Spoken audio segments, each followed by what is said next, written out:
So today we have here one of Malaysia's most notable musicians.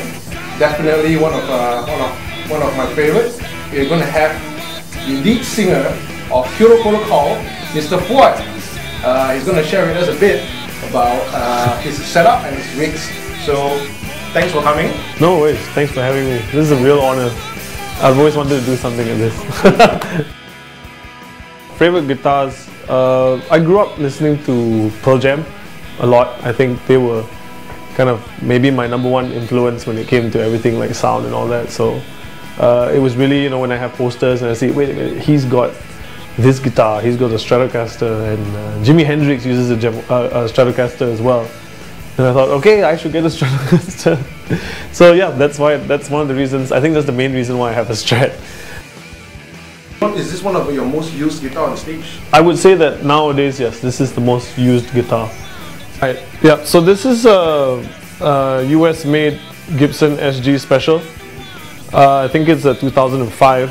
I really wanted the humbucker sound, like I said, coming from using a Strat all the time.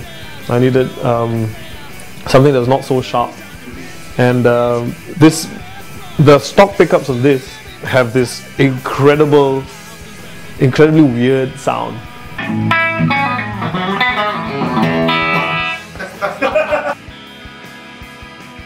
We're not very picky about our backline on stage.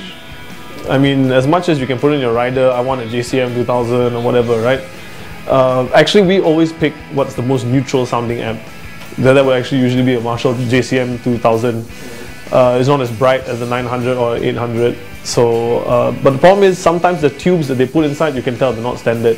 So sometimes you end up with heads that are very, very sharp. And I found that to be a big problem when I was using my Strat. You know, if you just play the Strat off the bat, it's going to kill people. The sharpness will cut people's heads off. So I find that the SG actually tends to go well with a lot of amps. I see. Yeah. I like it in between where it feels comfortable. Yeah. Because if it's too, well, you know, if it's too low, it's just somehow not right. Because I do like that feeling of the strings kind of giving it back to you a bit, you know. And you get that with higher action.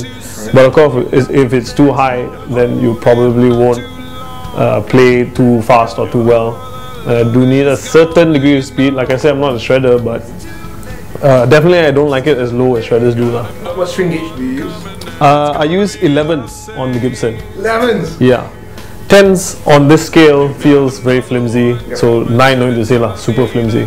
But on the Strat I actually use 10s because 11 like cannot bend, pain really. I really come to love this band called Mastodon, and they also use 11s, they also use Gibsons, and they tune down to standard in D. Does that explain the beard? Yeah, I think Mastodon kind of got to me, and I'm trying to grow like my Mastodon beard. Okay.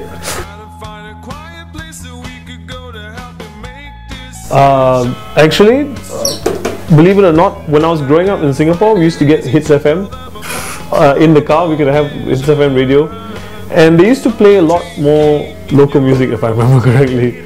And one of the songs we used to hear all the time was Love Me Butch. Ah. Yeah. So early Love Me Butch. And it's actually very nice to actually know them as people now. They're really, really cool. And Meng also likes to use a Gibson, and he usually uses a SG as well. He has a Flying V, but he keeps at home way too often, I feel. Yeah, I think he would be one of my heroes. Another one would be Lock, definitely. I think Butterfingers was, as a teenager growing up in the 90s, that was one of the bands, right? Butterfingers. Oh, okay. Yeah. If there is a piece of advice or a piece of knowledge that you will pass to the new aspiring guitarists out there in Malaysia, what would that be? Basically, don't be, am I allowed to swear? Okay, don't be an asshole, that's it. Just don't be an asshole. Everybody is doing this for their passion, so there's no reason to shit on other people and make them feel lousy by themselves or think that you're really better than anybody else. I think everybody's art has some degree of merit, and it's just whether you see it or not. Maybe you'd like to tell us a bit about you have any tracks? Yes, if you have the time, please do check out this song called Dispensable. Just type in YouTube Kyoto Protocol, Dispensable, and you'll see a few versions come out. This is our first single from our new upcoming album called Catch These Men. And it's a good old rock and roll number where I tried to do a Mike McCready solo. So.